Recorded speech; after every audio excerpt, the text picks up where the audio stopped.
with that groundedness, with that mindfulness, being attuned and attentive to every area of our lives, speaking to the men now who might be crushing it at life, but their home life is in disarray, or speaking to the men who think they can compartmentalize things and operate well in one arena but not another. Speak on that overflow of what different areas of our lives can lead to if we're not managing all areas appropriately, if we're just crushing it in one.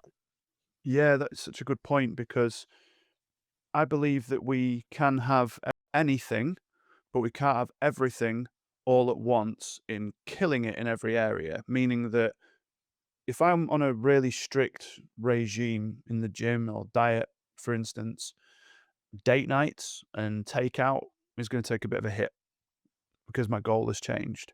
But you can still do great things with your partner that are aligned to date nights, which don't have to involve going to nice restaurants or bars. So that's where you can improve both areas simultaneously. And I think it goes back to the ingredients thing again, mate, because I worked with a CEO about 6 months ago, about 50 pounds overweight, drinking too much, really stressed, marriage is struggling, kids not interested in talking to him, but he's got a multi seven-figure business, nearly eight-figure business. And he said, I don't even know where to start. And I said, okay, if you had this problem in your business, what would you do? He goes, what do you mean, this problem? I said, well, okay, a problem. What would you do? Well, we need to identify what the problem is. We need to identify where the problem began. We need to get a strategy in order to move forward. I said, would you have regular meetings and, accountability? Oh, absolutely. We'd get a clear plan and we'd break it down and we'd do this. And he just laid out this incredible format. I said, right, what if you were to apply that to losing the weight and stopping drinking?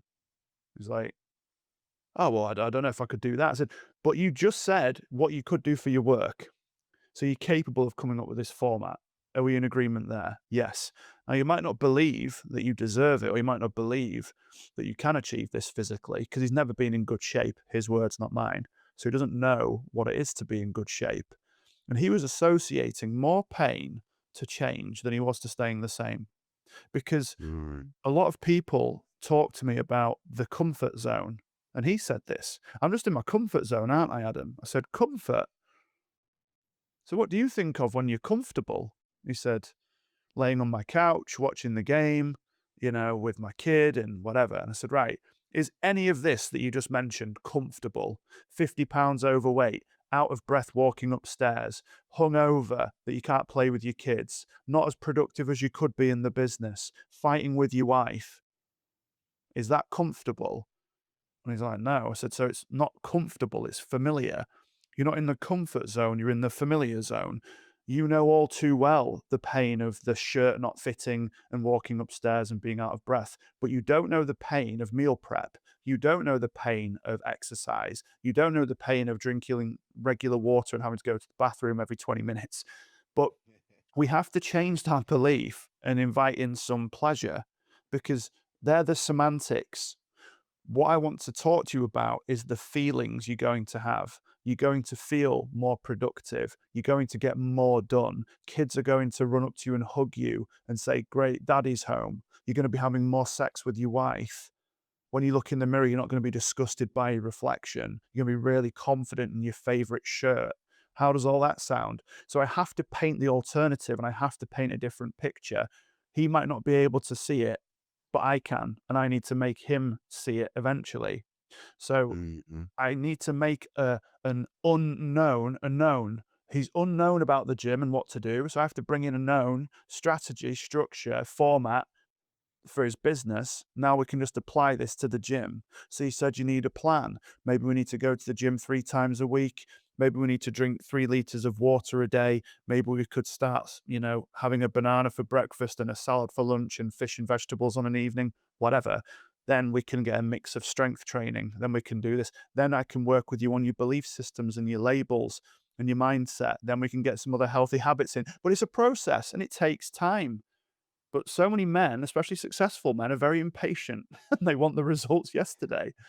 Yeah. But I say to them, you didn't start your business at 8 figures. It started with 0 figures. And right now we're at 0 figures. So the only way is up. That's the other good thing. This is only going to get better.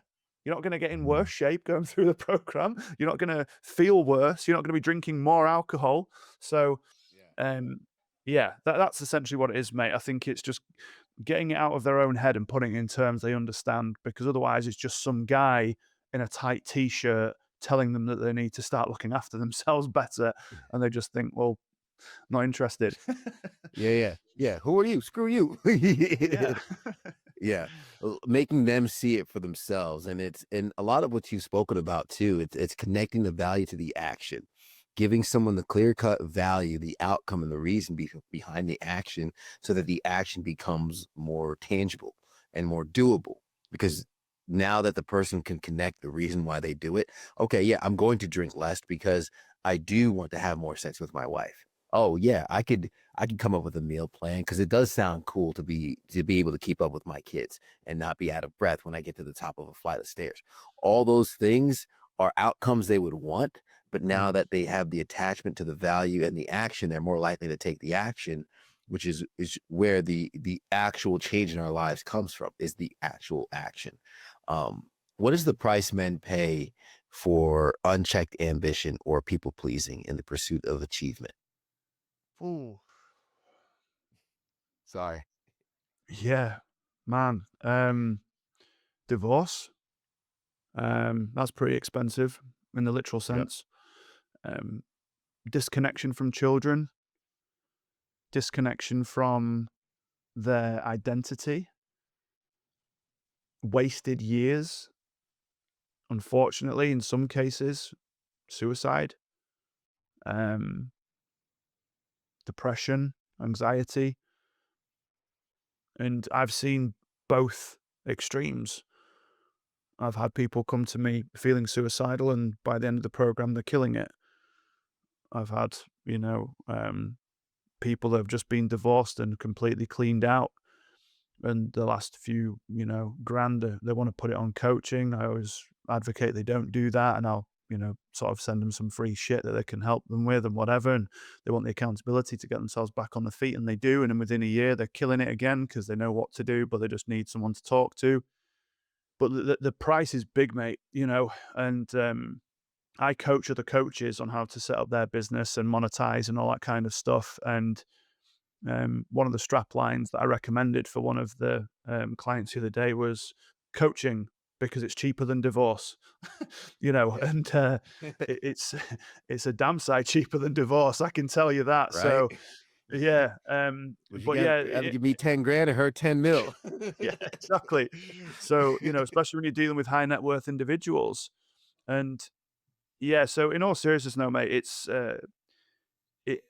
it breaks my heart to see so many men struggling, and they're struggling for so many different reasons. And it might be that they don't know how to get free from it. Again, it's usually a low self esteem thing. I'm not worthy. I don't deserve it. So if you are sat there listening to this right now, not just with me, could be with anybody in your local area, I don't give a shit. Please, please get help. It is not a sign of weakness. Showing vulnerability is your biggest strength, and asking for that help. When you look at someone you admire, your Kobe Bryants of the world, your Michael Jordans, your Tom Brady's, whoever, they didn't get there completely alone.